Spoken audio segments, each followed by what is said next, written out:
जय श्री कृष्णा। आप सभी दर्शक मित्रों का श्री जी एस्ट्रोलॉजी चैनल पर हार्दिक स्वागत है। मैं लोकेश पालीवाल।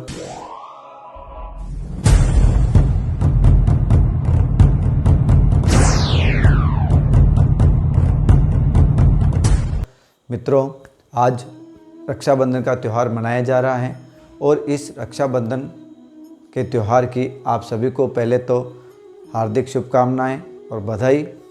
मित्रों, यह हमारे सनातन समाज का, हिंदू समाज का सबसे महत्वपूर्ण उत्सव माना जाता है और हमारे सनातन समाज के जो दूसरे अंग हैं, जैन समाज और सिख समाज, उसमें भी यह उत्सव बड़े प्रेम से मनाया जाता है।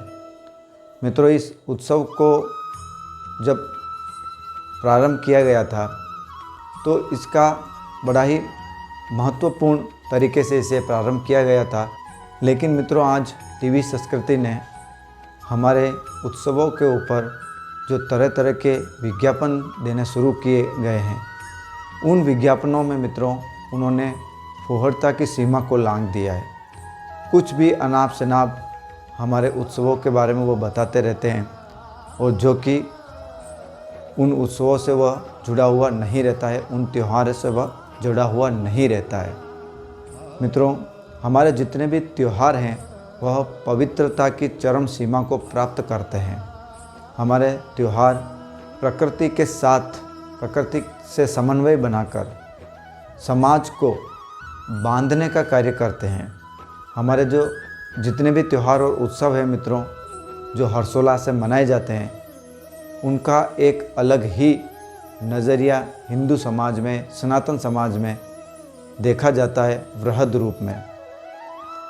मित्रों, यहाँ पर 6 ऋतुएँ हैं और इन 6 ऋतुओं में अलग अलग प्रकार के त्यौहार आते हैं और उनको उस समय का जो प्रकृति का वातावरण रहता है उसके अनुसार उन त्योहारों को मनाया जाता है। इसी में मित्रों रक्षाबंधन का त्यौहार है मित्रों। और इस रक्षाबंधन के त्यौहार को मित्रों क्यों मनाया जाता है?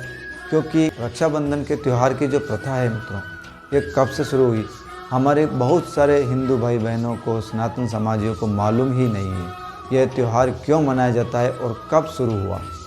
मित्रों, काफ़ी प्राचीन समय में एक राजा बलि हुआ करते थे और वह राजा बलि जो पूरी पृथ्वी को उन्होंने विजय कर लिया था।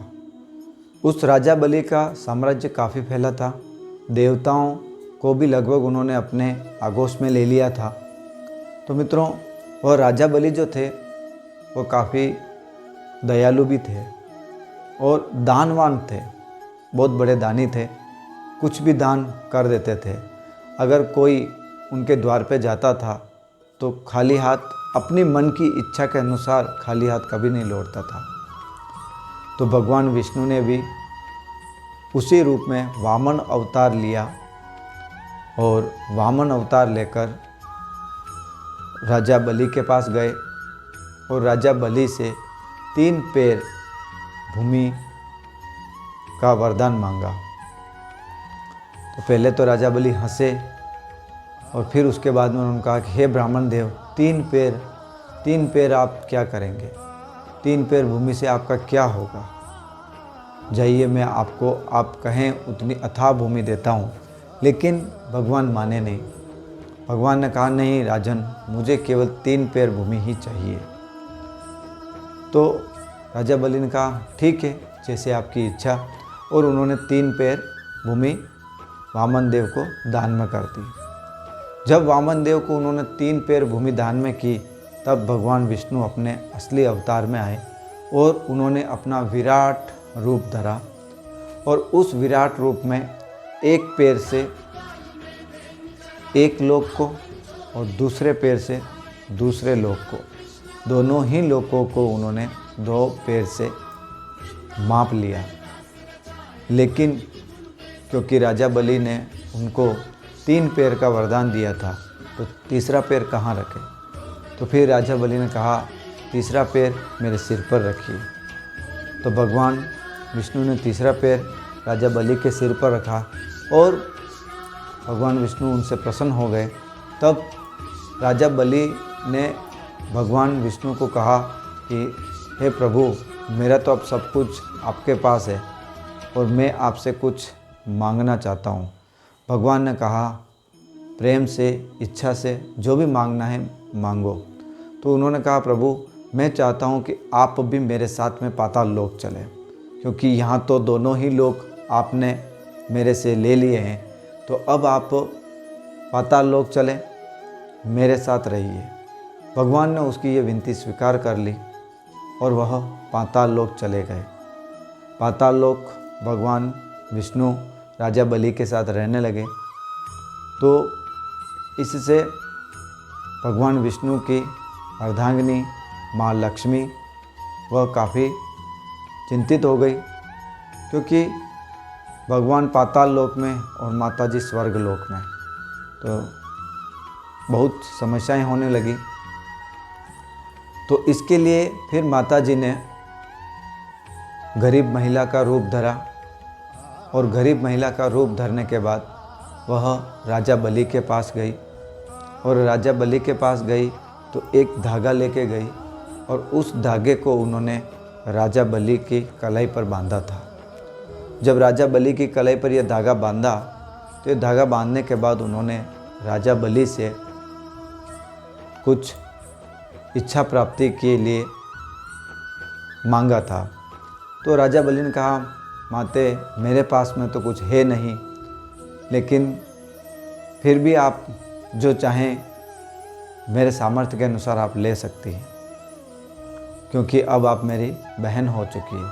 तो वहाँ पर माँ लक्ष्मी जी असली रूप में प्रकट हुए और उन्होंने राजा बलि से कहा कि आप तो जानते हैं कि आप साक्षात भगवान विष्णु के साथ रह रहे हैं और भगवान विष्णु मेरे पति हैं और मैं अपने पति के बिना नहीं रह सकती। तो मैं आपसे जो ये राखी बांधी है, ये रक्षा सूत्र बांधा है, रक्षा करने वाला सूत्र, धागा, गांठ, रक्षा सूत्र यानी कि हमारी रक्षा करने वाला बंधन। तो आप मुझे भगवान विष्णु को साथ जाने की आज्ञा प्रदान करें। तो राजा बलि ने भगवान विष्णु को जाने दिया। कहा, प्रभु आप अपने वैकुंठ धाम को पधारें। तो जाते जाते भगवान राजा बलि से काफ़ी प्रसन्न हुए और उन्होंने प्रसन्नता में राजा बलि से कहा कि आप से मैं प्रसन्न हूँ और मैंने जिस अवतार के रूप में मैंने आपसे मांगा आपने दिया, मेरी पत्नी ने जो मांगा वो आपने दिया। इसके लिए मैं आपको वरदान के रूप में ये देता हूँ कि मैं हर वर्ष 4 मास आपके साथ यहाँ क्षीर सागर में पाताल लोक में रहूँगा। और यही 4 महीने होते हैं मित्रों, जब भगवान विष्णु पाताल लोक में होते हैं। देव शयनी 11 से देव उठनी 11 तक, देव शयनी एकादशी से देव उठनी एकादशी तक, ये 4 मास भगवान विष्णु क्षीर सागर में शयन करते हैं। और इसी को फिर हम कहते हैं कि देव सोए हुए हैं और तब हमारा यहाँ कोई भी मांगलिक कार्य नहीं होता है। तो इस प्रकार मित्रों यह कथा है और इस कथा के आधार पर फिर पूरे विश्व में रक्षाबंधन की शुरुआत हुई और इस प्रकार हम लोग मित्रों यह रक्षाबंधन का उत्सव मनाते हैं। मित्रों इसके पीछे और भी 4-5 कहानियाँ हैं और सभी पौराणिक कहानियाँ हैं, लेकिन सबसे पहली जो शुरुआत वाली कहानी है, जहाँ से रक्षाबंधन शुरू हुआ, वह यह कहानी है। इसकी शुरुआत रक्षाबंधन की इस समय से हुई थी। अब मित्रों राखी का त्यौहार है, रक्षाबंधन का त्यौहार है, तो हम लोग, हमारी बहनें अपने भाइयों को मुहूर्त से ही राखी बांधती है। तो हम जानते हैं कि अब किस मुहूर्त में आप राखी बांध सकती है, तो इस बारे में अभी मैं आपको बताता हूँ। सुबह 7:49 से 9:25 पर चर का मुहूर्त है, यह पहला मुहूर्त है मित्रों। दूसरा जो मुहूर्त है मित्रों वह लाभ के चौगड़िया का है और वह 9:25 से शुरू होकर 11:01 पर ख़त्म होता है।